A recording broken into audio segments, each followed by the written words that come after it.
আসসালামু আলাইকুম ওয়া রাহমাতুল্লাহি ওয়া বারাকাতুহু। আলহামদুলিল্লাহ, আজ আমি আপনাদের সঙ্গে আলোচনা করব বিশ্বনবী সাল্লাল্লাহু আলাইহি ওয়াসাল্লাম বলেছেন, শেষ রাতে কষ্ট করে এই ছোট্ট দরুদ শরীফটি যে 21 বার পড়বে, আল্লাহ তাআলা তাকে গায়েবী ধন সম্পদ দান করবেন। আল্লাহ তাআলা তার সমস্ত গুনাহ মাফ করে দিবেন। আমি অনুরোধ করছি গুরুত্বপূর্ণ ভিডিওটি অবশ্যই মনোযোগ সহকারে সম্পূর্ণ দেখার জন্য। চলুন আমরা সম্পূর্ণ ভিডিওটি মনোযোগ সহকারে আমলের উদ্দেশ্যে দেখি। আমরা প্রতিনিয়ত নিজের অজান্তেই কত শত পাপ করি, অন্যায় কাজে জড়িয়ে পড়ি। সেই পাপ মোচনের ক্ষমতা একমাত্র মহান আল্লাহ ছাড়া আর কারোরই নেই। তাই মহান আল্লাহ তাআলার কাছে আমাদের সেই পাপ থেকে মুক্তির প্রার্থনারও বিকল্প নেই।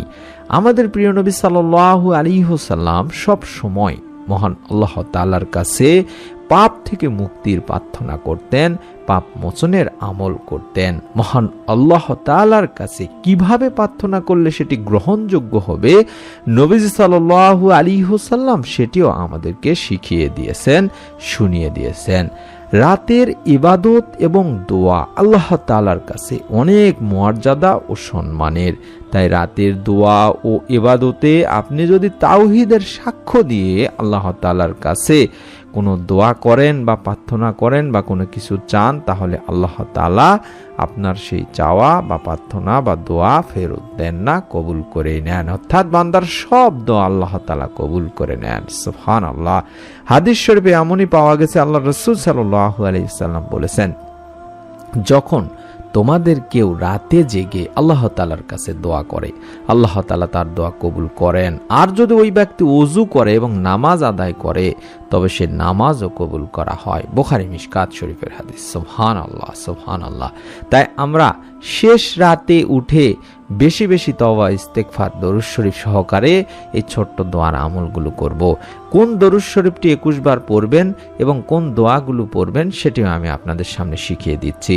প্রথমে আপনারা যেই দরুদ শরীফটি পড়বেন 21 বার, সেটি আমি আপনাদের সামনে তুলে ধরছি। দরুদ শরীফের অনেক ফজিলত রয়েছে দিনী ভাই বোনেরা, এবং দরুদ শরীফ একটি গুরুত্বপূর্ণ আমলও বটে। এই আমলের মাধ্যমে একসঙ্গে আল্লাহ ও তার রাসূলের সন্তুষ্টি পাওয়া যায়। এটি মুমিনের আত্মার খোরাক এবং প্রিয় তাসবিহও বটে। পবিত্র কোরআনেও এর ব্যাপক তাগিদ রয়েছে। দরুদ শরীফ পাঠ আমাদের প্রিয় নবী সাল্লাল্লাহু আলাইহি সাল্লামকে অর্থাৎ সাল্লাল্লাহু আলাইহি সাল্লামের প্রতি একটি ভালোবাসার প্রকাশও বটে।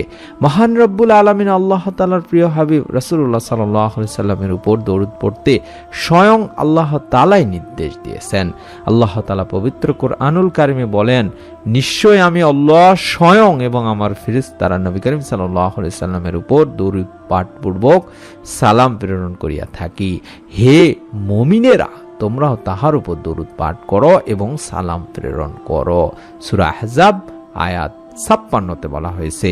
আল্লাহ রাসূল সাল্লাল্লাহু আলাইহি সাল্লামের প্রতি মহব্বত নিয়ে দরুদ পাঠ করা উত্তম ইবাদত। আল্লাহ রাসূল সাল্লাল্লাহু আলাইহি সাল্লাম নিজেও দরুদ পাঠ করার জন্য তার উম্মতদের বলেছেন। আল্লাহ রাসূল সাল্লাল্লাহু আলাইহি সাল্লাম দরুদ পাঠের ফজিলত এবং মাহাত্ম্য উম্মতদেরকে জানিয়ে দিয়েছেন। তেমনি সহিহ মুসলিম শরীফে মহানবী সাল্লাল্লাহু আলাইহি সাল্লাম বলেন, যে ব্যক্তি আমার উপর একবার দরুদ পড়ে, আল্লাহ তার উপর 10 বার রহমত বর্ষণ করেন। সহিহ মুসলিম শরীফের হাদিস। সুবহানাল্লাহ। আবার দরুদ শরীফ পাঠ করলে সহজেই দোয়া কবুল হয়ে যায়। হযরত উমর বিন খাত্তাব রাদিয়াল্লাহু তাআলা আনহু বলেন, নিশ্চয়ই বান্দার দোয়া মুনাজাত আসমান ও জমিনের মাঝখানে ঝোলানো থাকে, তার কোনো কিছুই আল্লাহ পাকের নিকট পৌঁছে না যতক্ষণ না বান্দা তার নবীর সাল্লাল্লাহু আলাইহি সাল্লামের প্রতি দরুদ পাঠ করবে। তিরমিজি শরীফের একটি হাদিস। সুবহানাল্লাহ। অর্থাৎ আমরা যে কোনো দোয়ার আগে অন্তত দরুদ শরীফ পড়ে নিব। বিশেষ করে শেষ রাতে উঠে ওযু করে তাহাজ্জুদের নামাজ আদায় করে আমরা যদি 21 বার এই ছোট্ট দরুদ শরীফগুলো পড়ে দোয়া করতে পারি, আল্লাহ তাআলার কাছে প্রার্থনা করতে পারি, তাহলে আল্লাহ তাআলা আমাদের দোয়া কবুল করে আমাদেরকে গায়েবী সাহায্য দান করবেন, আমাদের গুনাহ মাফ করবেন ইনশাআল্লাহ।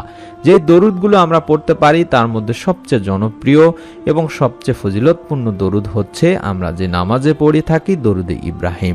এই দরুদ শরীফটি আমরা 21 বার পড়তে পারি। আমি দরুদ শরীফটি একবার বলে দিচ্ছি, এই দরুদ শরীফটি আপনারা 21 বার পড়বেন। দরুদ শরীফটি হচ্ছে, আল্লাহুম্মা সাল্লি আলা মুহাম্মাদ ওয়া আলা আলি মুহাম্মাদ কামা সাল্লাইতা আলা ইব্রাহিম ওয়া আলা আলি ইব্রাহিম ইন্নাকা হামিদুম মাজিদ।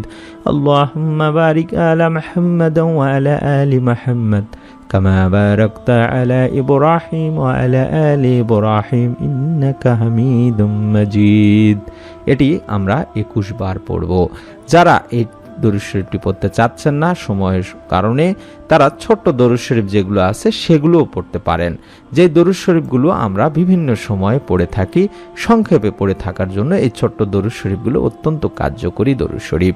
তার মধ্যে একটি দরুদ শরীফ হচ্ছে সবচেয়ে ছোট দরুদ শরীফ, যেটিকে বলে আল্লাহুম্মা সাল্লি আলা মুহাম্মাদ ওয়া আলা আলি মুহাম্মাদ। এতটুকু পড়তে পারেন। আমি আবার বলছি, আল্লাহুম্মা সাল্লি আলা মুহাম্মাদ ওয়া আলা আলি মুহাম্মাদ। হে আল্লাহ, আপনি মুহাম্মদ সাল্লাল্লাহু আলাইহি সাল্লাম তার পরিবার পরিজনদের উপর রহমত বর্ষণ করো।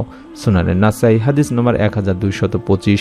অথবা আপনারা চাইলে সবচেয়ে ছোট দরুদ যেটি, সেটি হলো শুধুমাত্র সাল্লাল্লাহু আলাইহি ওয়াসাল্লাম সাল্লাল্লাহু আলাইহি ওয়াসাল্লাম, এভাবে 21 বার পড়তে পারেন। এর অর্থ হচ্ছে আল্লাহ তার মুহাম্মাদের অর্থাৎ মুহাম্মদ সাল্লাল্লাহু আলাইহি সাল্লামের প্রতি সালাত বা দয়া ও সালাম বা শান্তি বর্ষণ করুন।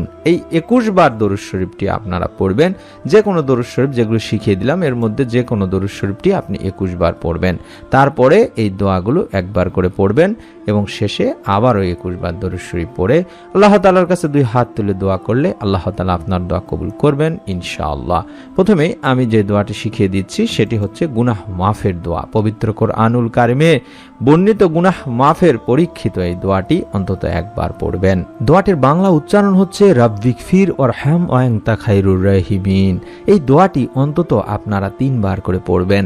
দোয়াটি আমি আবার বলছি, রাব্বিগফির ওয়ারহাম ওয়া আনতা খায়রুর রাহিমিন। এই দোয়াটি 3 বার পড়বেন। এই দোয়াটি পবিত্র কুরআনুল কারিমের গুনাহ মাফের দোয়া।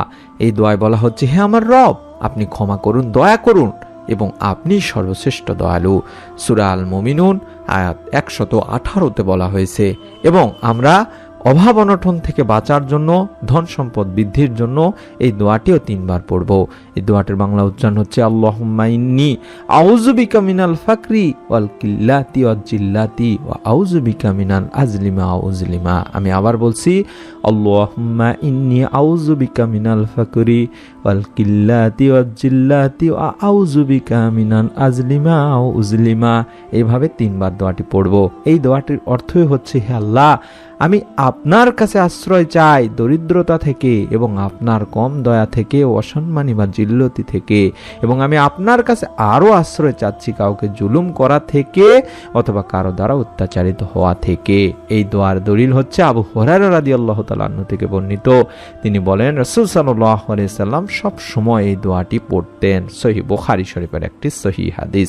আমি আমার দিনী ভাই বোনদেরকে অনুরোধ করব, আপনারা শেষ রাতে উঠে সুন্দর করে ওযু করে 2 রাকাত করে 4 রাকাত তাহাজ্জুদের সালাত আদায় করে 21 বার দরুদ শরীফ পাঠ করবেন। যে কোনো দরুদ শরীফ যেগুলো শিখিয়ে দিলাম এগুলো 21 বার পাঠ করে গুনাহ মাফের জন্য পবিত্র কুরআনুল কারীম থেকে গুনাহ মাফের যে দোয়াটি দেখাচ্ছি এই দোয়াটি অন্তত 3 বার পড়বেন। তারপরে আপনারা অভাব অনটন থেকে বাঁচার জন্য, গায়েবী ধন সম্পদ পাওয়ার জন্য এই ছোট্ট দোয়াটি যেটি দেখাচ্ছি এই দোয়াটি 3 বার পড়বেন। তারপরে আবারও 21 বার দরুদ শরীফ পড়ে আল্লাহ তাআলার কাছে 2 হাত তুলে কেঁদে কেঁদে আপনার সমস্যার কথা বলবেন, গুনাহ মাফের কথা বলবেন, ঋণ থেকে মুক্তি চাইবেন, আল্লাহ তাআলার কাছে অভাব অনটন থেকে মুক্তি চাইবেন। ইনশাআল্লাহ আল্লাহ তাআলা সেই সময়ের দোয়া ফেরত দিবেন না, আপনার দোয়া ইনশাআল্লাহ কবুল করে নেবেন। কারণ রাতের দোয়া আল্লাহ তাআলা ফেরত দেন না। দিনী ভাই বোনেরা, একটি নিয়ত করে ফেলুন, আমলটি করবেন। ভিডিওটিতে সকলে একটি করে আমিন লিখে কমেন্ট করবেন। আপনার নিকট আত্মীয় স্বজনদেরকে আমলটি করতে বলবেন। এই ভিডিওটিতে একটি লাইক দিয়ে চ্যানেলটি সাবস্ক্রাইব করে বেল বাটনটি অন করে রাখবেন আমাদের নতুন আমলের ভিডিওগুলো পাওয়ার জন্য এবং ইসলামিক ভিডিওগুলো বেশি বেশি মানুষের কাছে পৌঁছানোর জন্য। মহান রব্বুল আলামিন আল্লাহ তাআলার কাছে আমরা সবসময় আপনাদের জন্য দোয়া করি, আল্লাহ তাআলা যেন আপনাদের মনের নেক আশা পূরণ করেন। আমিন। আসসালামু আলাইকুম ওয়া রাহমাতুল্লাহি ওয়া বারাকাতুহু।